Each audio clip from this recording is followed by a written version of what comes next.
Hello out there, wonderful people. Welcome back to the channel. Today I've got a very special guest with me, and it's going to be very insightful. And before I get into it, guys, if you're new around here, don't forget to hit the like, subscribe, comment below. All that lovely stuff really helps the channel out, helps me out. But we're going to get straight into it today. So you guys will know that I have some issues with plant medicine community. I don't feel like there is, not everyone, but I don't feel like there's the best of integrity in those fields. I've heard so many stories down the years, countless stories of people that got themselves into real trouble. There's even been deaths, but of course this is never spoken about amongst these communities. And of course, they don't really like talking about all the negative entity attachments that you can pick up along the way as well.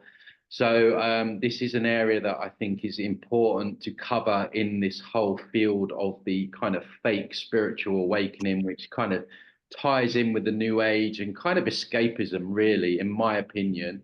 And of course, that's going to trigger a lot of people. That's normal. And so anyway, I'm going to stop rambling, and I'm going to give my lovely guest today, Lalita Zatz, the floor. So welcome, Lalita. How are you doing today? Hi, Tony. I'm good. Thank you so much for having me on. No, Yeah. thank you for coming on. And like I said off camera, thank you for the bravery of speaking up, because as with all these topics, because they feel good and they are escapism for a lot of people, you do get some pushback. So I'm sure we're going to get into that. So, but just explain, like, how did it start? Like, how did you get into, what plant medicines did you get into, and how did it start for you? Did you go through like this awakening and then the normal thing to sort of, make the pilgrimage over to Peru? Was it like that for you? How did it all develop?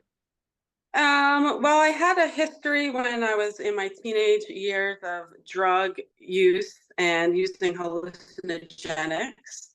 And I got into yoga and meditation and kind of left that whole scene.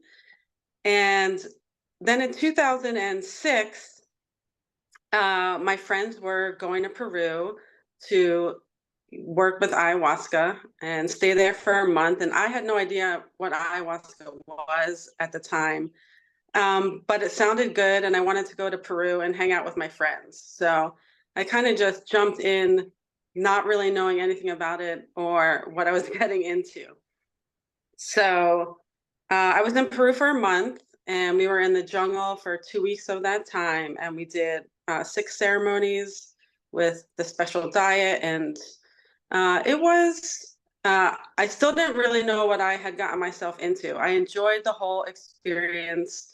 Came back to the States. I was living in California, and I think everything would have been fine if I just kind of stopped at that point. Mhm. So And I did stop. go on. Yeah. So then I did stop, and a year later, uh, it started really trending. So in like 2007-ish, and I had a friend who was facilitating ceremonies, and so I got involved with her, and for between like 2007 to 2010, 11, I was consistently sitting in ceremonies weekend after weekend. I was actually being trained to be a facilitator using the medicine like on my own. And that went on for a few years. Yeah. Okay, so I mean, as with a lot of these things, and not just the plant medicines, but the new age stuff as well. Um, I always say that people do gravitate towards these things because, I mean, you mentioned yourself that you had quite a lot of trauma. So was that kind of part of the appeal, that the ayahuasca, where you could just kind of check out of yourself and escape yourself, essentially? I don't want to put words into your mouth, but that seems to be a common theme, really. That is actually what was going on. However, I didn't realize that what was going on while it was happening. I didn't realize that till later, and that is kind of glossed over in the community and the glorification of the ayahuasca. But it was just an excuse in my personal experience and looking back to like get high and like, check out with drugs. Yeah. Yeah, that's the thing. When you're in it at the Yes. time, when you're in it at the time, you don't realize that checking out is what you're doing, and you don't realize that you're kind of leaning Mm. into those things to escape yourselves until, oftentimes the person has to go through a process like this, and then they look back and they realize that's what they were doing essentially. So it started off, and then it started trending. So it did start getting super popular, didn't it? And you had all these people coming out. Graham Hancock says how wonderful it is, and all these other kind of like mainstream. Who's the other one? The CIA agent. I can't remember his name right now, but they were all promoting it. And when you were training, like you were training with someone from the jungle or like a local, or was this just a Western person that was training you, or? This was all, yeah, happening in the States. Western person training me. But right when that began is when I got sick. And I got hit, and I'm a pretty healthy person and don't really like get sick or ill very often. And I got hit really hard with pneumonia. Okay. And I still kept using the medicine because I thought it would help. And I kept getting sicker. Okay. And so I had to stop at a certain point because I realized like things were not like I was not doing well. But my goal was to get better from the pneumonia and go back to training and sitting in ceremony.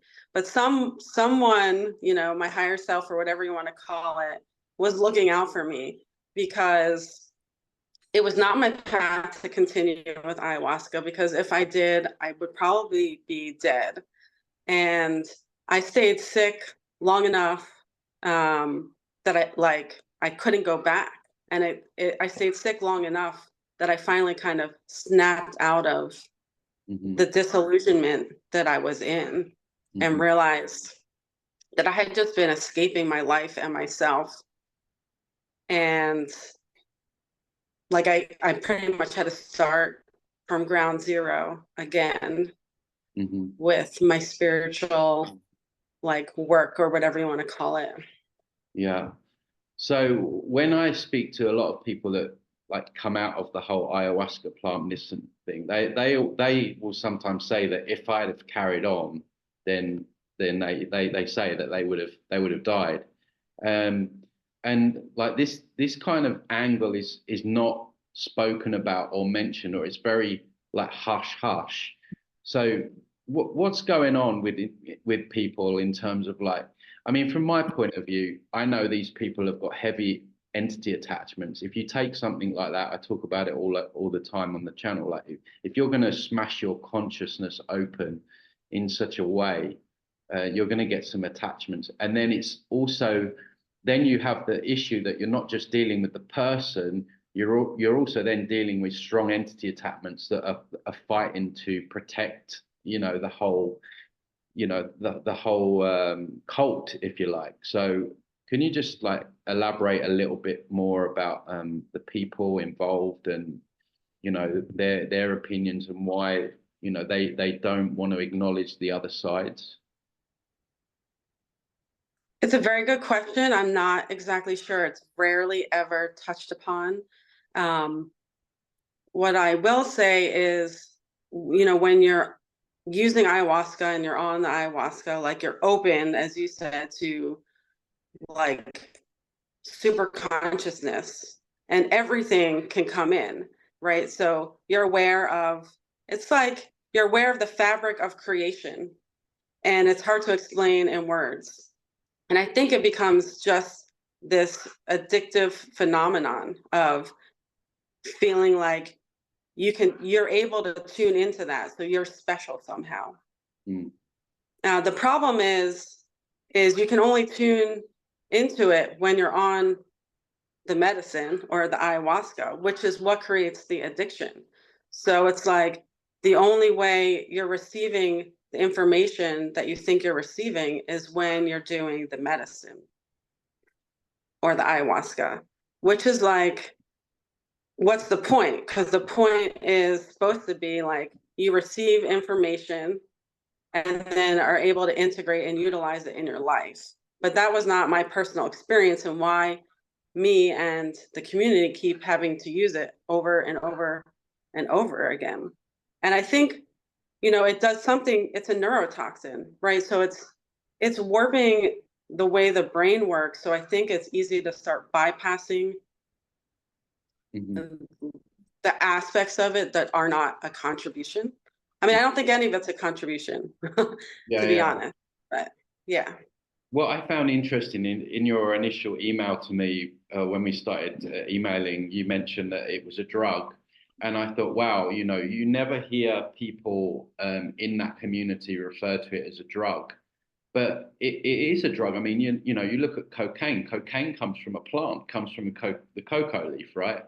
So there Yeah. seems to be this like this idea that it's not a drug, but it really it is. It's addictive. It's it's encouraging like bypassing escapism.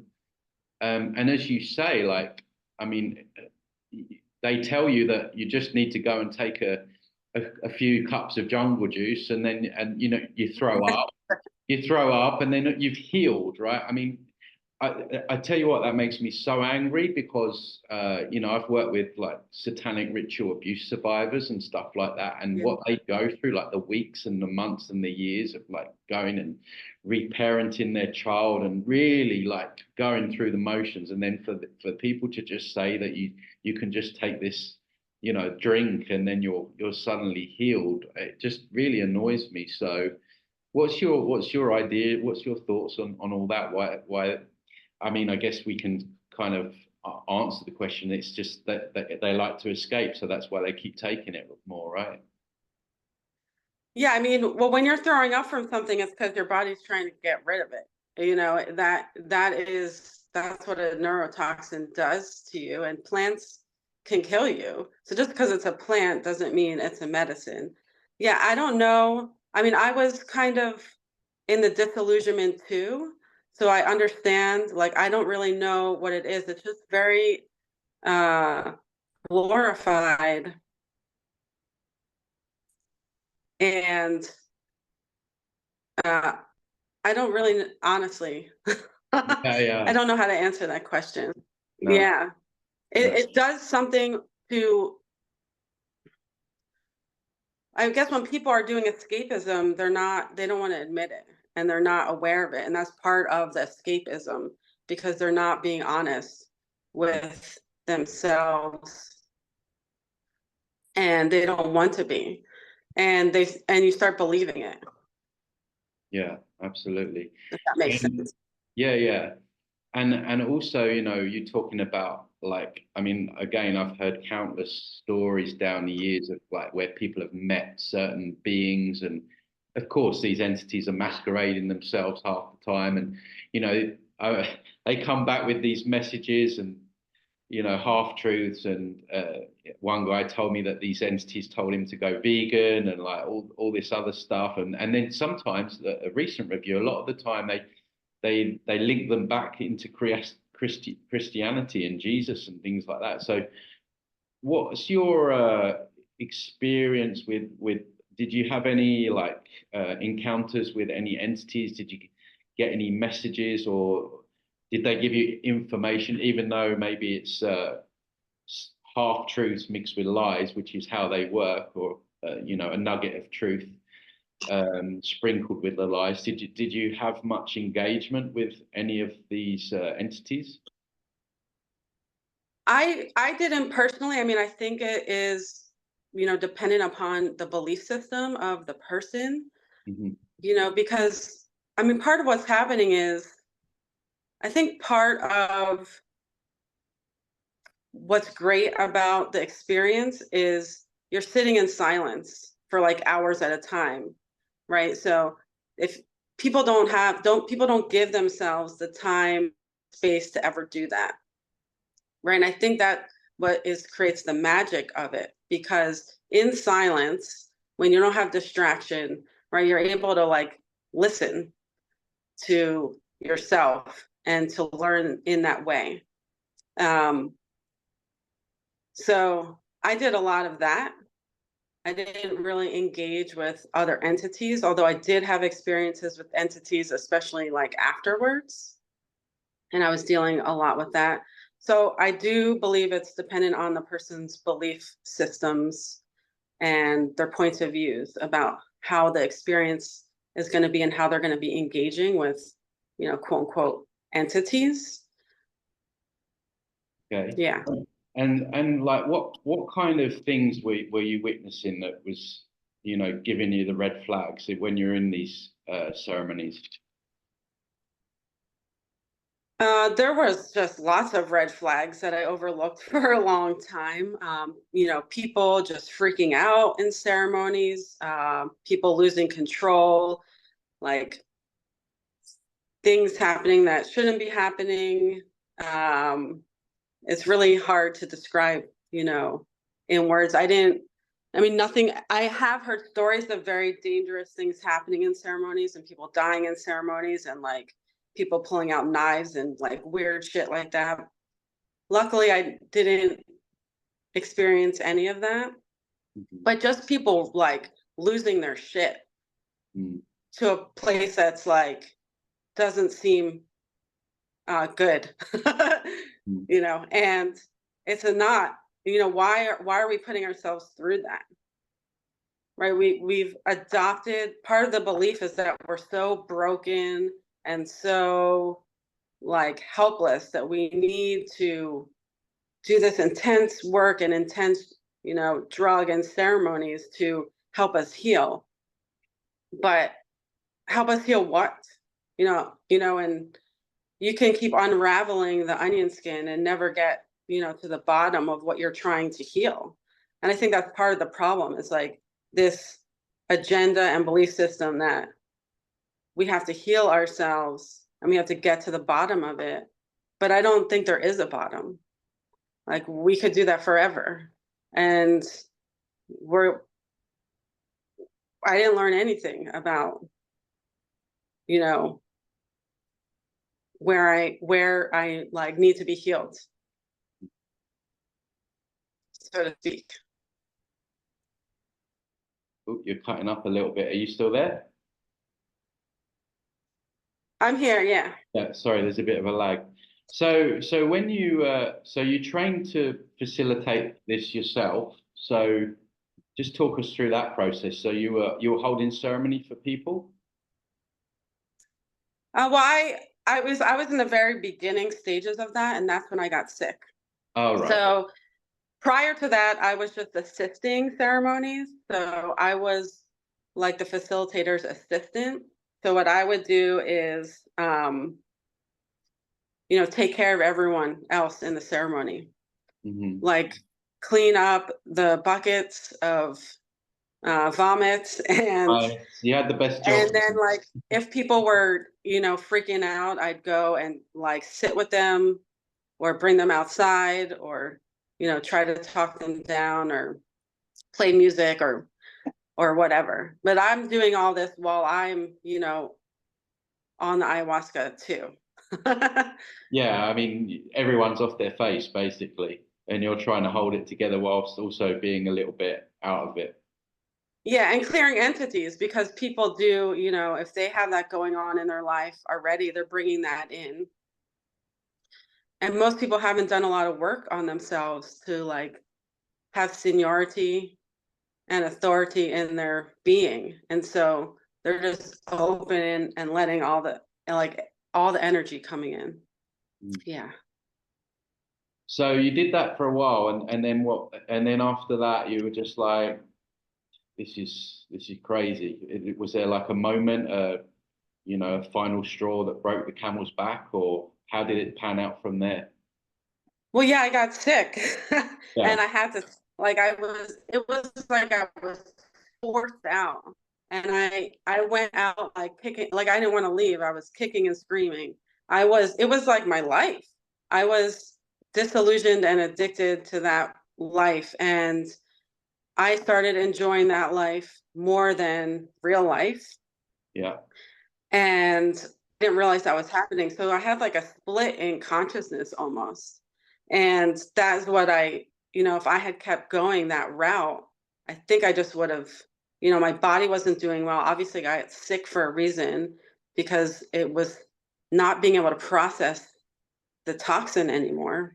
How many ayahuasca sessions? And Sorry, how many ayahuasca sessions had you had up until that point? Like hundreds or?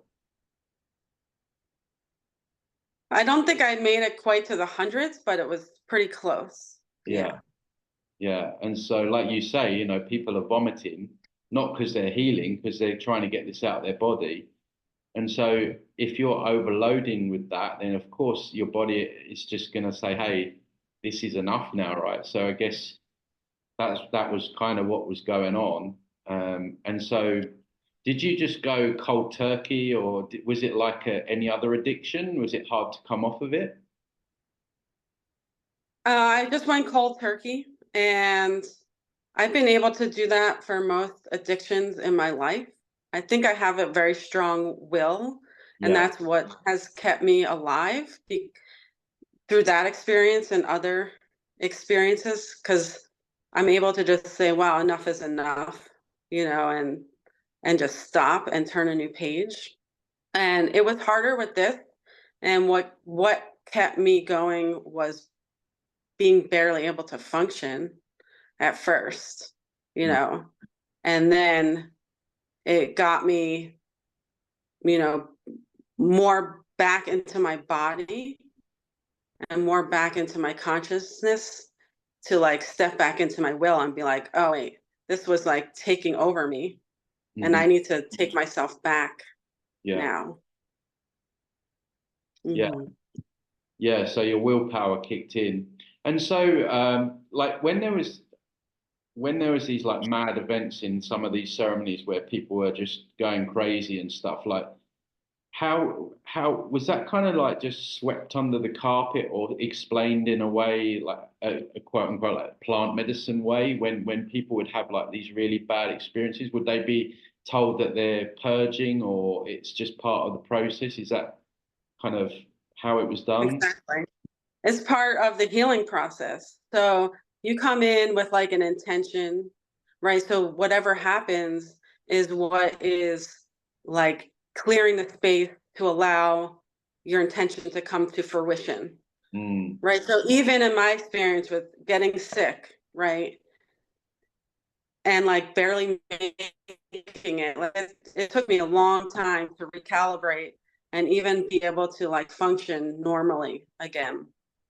uh, that was part of the ayahuasca healing me mm, and bringing me to the state of being that I was asking to come to. right. Uh, so that was the narrative That was the narrative, yeah. I wonder in what. that sort of, So yeah. basically, they can explain uh, any really bad side effect or kickback away with it. It's part of your process. It's the ayahuasca's teaching you this, or all this kind of nonsense that really annoys me. Um, okay, so And it doesn't make sense.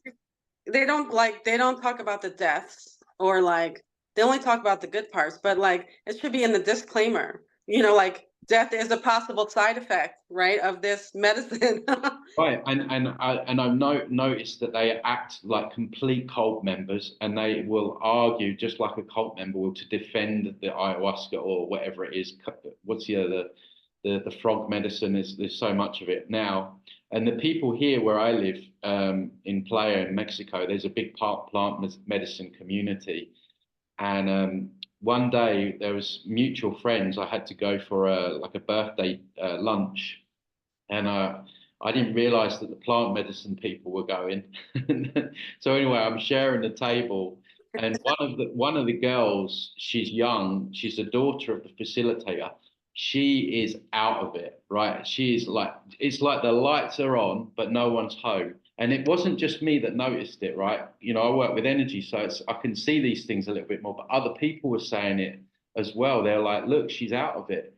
And the guy whose birthday it was, that was his girlfriend's daughter, and I sort of had a chat with him like away from it another day. I said, like, mate, she's not right. Like, she is not right. She's like, she's possessed. It's not right. And he, because he's part of that group, he was like defending it, and you know, then the mother started defending it. She found out that I'd said something, and so I had a bit of a battle with the plant medicine community here, and they make excuses, and you know, they were like, because they're vegan as well, they're like, well, you know, you're saying this, but there's people eating meat at the table and all this stuff. Like, it's just crazy how, I mean, I'm sure anyone could have looked at her and was like, that girl is not right. You know, I don't know. And these people, they're going into the jungle here every day, taking sessions, ayahuasca, taking people in there, other people in there.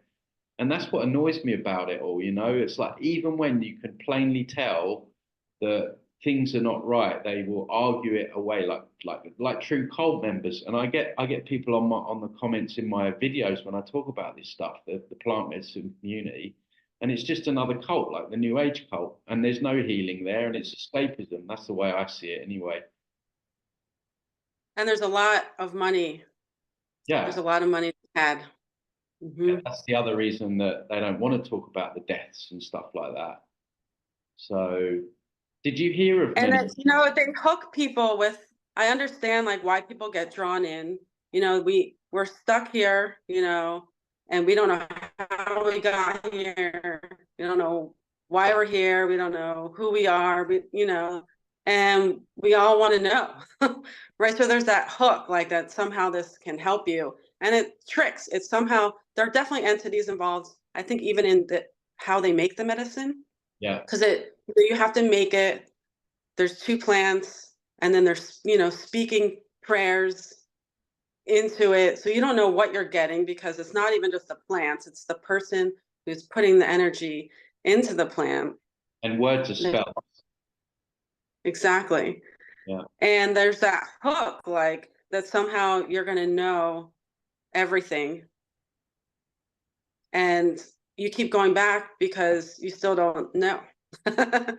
Yeah, absolutely. And by that point, you're already kind of addicted to the you know, to the escapism side of it. And I always say, you know, people that take that Yeah. stuff, it's like they're only really seeing another layer of the matrix. They're not going like we go way, in my opinion, we go way beyond, you know, this matrix. So you're only really glimpsing into the astral, and you know, that they probably put on a good show as well, you know. So to keep people hooked in.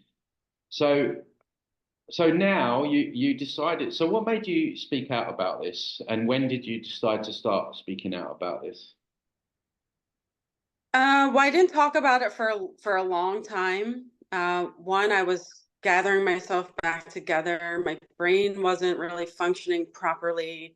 I had to, you know, just get quiet and heal.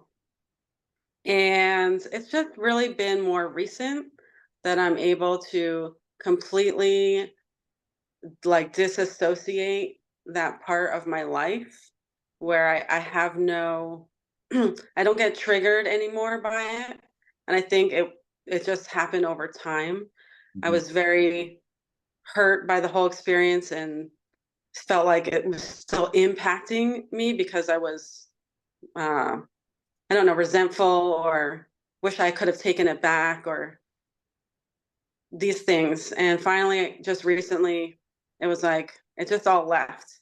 I Mm. was like, it's I'm not triggered anymore, and I can talk about it, and people need to hear another side of the story, because I still know a lot of people who are partaking in ayahuasca, and even when I bring it up, like they just completely, Yeah. you know, Yeah. they go out. Yeah, or the entity is like, well, no, no, no, defending it. So have you? I'm assuming you've lost friends or people, or you just don't associate with them anymore, or Yeah, that whole community is just not part of my life anymore. And I'm not around them anymore. Anyway, I'm in California. And when I was doing all those ceremonies, I was basically in California doing them, which Mhm. is part of the danger. I think it is better to be out in the jungle where like at least you're not in a house with, these physicalities that are also, you know, interfering. Yeah, well, if There's like sorry, go I on. was in one ceremony, and there was like a kitchen right next door, and someone was freaking out, and I was like, I started thinking in my head, someone could just like start like grab a knife, Absolutely. Yeah, and yeah, yeah. it's crazy. So anyway, that the whole community is not around me anymore, and yeah, I have no association with them. Yeah, it just in general annoys me. You know, it's not just ayahuasca, but also weed and cannabis. There's like a general in like the truth community or alternative media. There's this everyone just seems to blindly think that just all plant medicines are great and they're brilliant. You know, but I mean, there's particularly with ayahuasca. I don't see any kind of healing with it. It's dangerous. It's not going where people need to go. It's and all right with something like Well, sorry, go on. yeah. And what I mean, it disconnects the rational mind, and I think that's what the addiction is, because Yeah, we're so in our heads, right? And so when you get that disconnect, you feel like this euphoria, and you're able to like sense energy in a way that you haven't been able to because you're not in your head. yeah, yeah. I think it opens up certain parts of the brain that are not normally open. So in that way, it's kind of exciting, I guess. And you know, I've had experiences in the past. I don't do these things now, but you know, it can be quite can be quite a ride, you know. But I think like if we're looking to like really move forward with, you know, not just getting out of here, but being as strong as we can be while we're here and making the most of it, then these things need to be spoken about. So I really appreciate you coming on. Um, where can people find you? Do you have a website or? Yeah, I have a website. It's infinitebodyenergy.com. I'm a life and mindset coach and also a massage therapist. Yeah. Right. And is there anything else that you would like to leave the viewers with? Any messages about any of this? Um, it's not necessary to use drugs. Yeah. It's all like if I could take Don't it all do back. drugs, kids. Exactly. One Yeah, message, one true message they sent to us through the ads, right? Don't do drugs. don't do drugs. Uh it's not it's not necessary, and in most cases detrimental. Yeah, absolutely. So not worth it. Good. Well, once again, you know, I know it takes a lot of balls to speak up about these things. And so we appreciate you for telling your story and sharing what you went through. And yeah, thanks for coming on. Thanks for having me. Yeah, it was a pleasure. No worries.